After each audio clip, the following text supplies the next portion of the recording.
So ayan po mga ka-idol, for today's video nandito po tayo ngayon sa dagat, tabi ng dagat mga ka-idol. Ayan po, kung makikita ninyo mga ka-idol, tabing dagat po yan. Yan po mga ka-idol, kung makikita ninyo. Ito po mga ka-idol, yung nakikita nyo po na yan, mga bangka po yan mga ka-idol, na nandito lang sa taas mga ka-idol.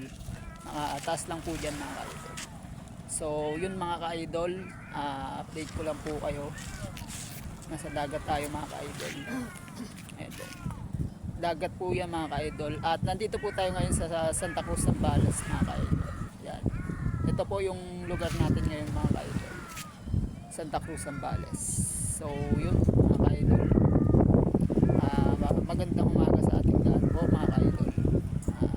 To all followers, good morning po mga ka-idol. Yun lang po mga ka-idol. God bless po sa atin.